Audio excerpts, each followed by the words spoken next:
જય હિન્દ વિદ્યાર્થી મિત્રો, સ્વાગત છે આપ સૌનું મારી યુટ્યુબ ચેનલમાં. તો જીકેના લેક્ચરમાં આપ સૌનું હાર્દિક સ્વાગત છે. તો એ તમે જોઈ શકો છો કે ભૌગોલિક ઉપનામ પરીક્ષામાં પૂછાતા હોય છે, તો તમારે યાદ રાખવાના છે.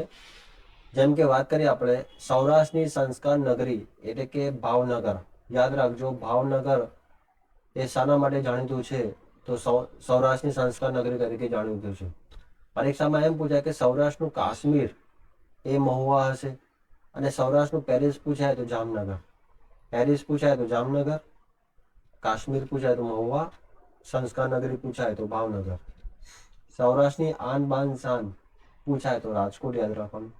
ગુજરાતની સંસ્કાર નગરી એટલે કે વડોદરા. પરીક્ષામાં એમ પૂછાય કે સાક્ષર ભૂમિ કઈ છે? તો યાદ રાખજો, નડિયાદ. સાક્ષર ભૂમિ કઈ છે?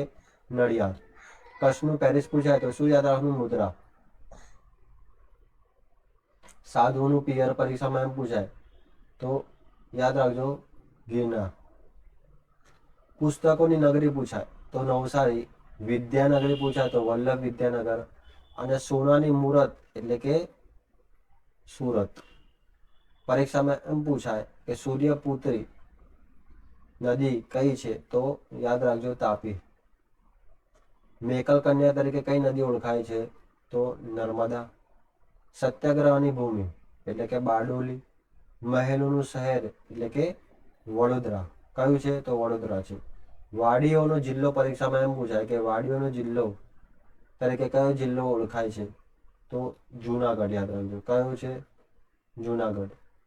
પરીક્ષામાં એમ પૂછાય કે પારસીઓનું કાશી એ ઉદવાડા આવશે. સોનાની નગરી પૂછાય તો દ્વારકા. પછી એમ પૂછાય કે ગુજરાતનો હરિયાળો બગીચો એ ચરોતર પ્રદેશ તરીકે ઓળખાય છે, કયા જિલ્લામાં આવેલો છે? તો ખેડા જિલ્લામાં. ઉદ્યાન નગરી એ ક્યાં આવેલી છે? તો ગાંધીનગરમાં આવેલી છે. ઔદ્યોગિક નગરી પૂછાય તો વાપી. યાદ રાખજો. યુક્લેટિક્સ નો જિલ્લો એમ પૂછાય તો ભાવનગર. અથવા બીજું શું પૂછાય? નીલગિરીનો જિલ્લો. બરાબર. લીલી નાગેર એ ચોરવાડ. યાદ રાખજો. મંદિરોની નગરી પરીક્ષામાં પૂછાય તો શું યાદ રાખવાનું? પાલીતાણા. દક્ષિણનું કાશી એમ પૂછાય તો ચાંદોદ. શું આવશે? ચાંદોદ. આઈ હોપ તમને ક્લિયર થઈ ગયું હશે. સુદામાપુરી એટલે કે પોરબંદર. યાદ રાખજો. સાધુઓનું મોસાળ પૂછાય તો પાટણમાં સિદ્ધપુર જે છે એ સાધુનું મોસાળ તરીકે ઓળખાય છે.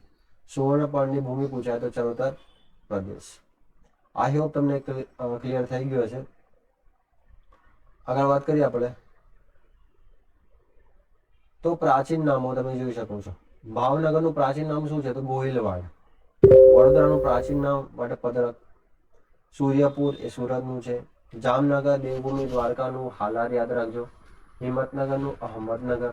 પાલનપુરનું પ્રહલાદનગર. ક્લિયર? એ રીતે તમે જોઈ શકો છો પોરબંદર. પોરબંદર એટલે કે સુદામાપુરી. જુનાગઢ એટલે સોરઠ. યાદ રાખજો. ગિરનાર તો રહેવટક. અમરેલી જે છે એનું પ્રાચીન નામ અમરાવતી હતું. નવસારીનું પ્રાચીન નામ નવસારિકા. સુરેન્દ્રનગરનું ઝાલાવાડ. યાદ રાખજો, પરીક્ષામાં પૂછાય છે. દ્વારકાનું દ્વારાવતી. ભરૂચનું ભૃગુ કચ્છ. ક્લિયર?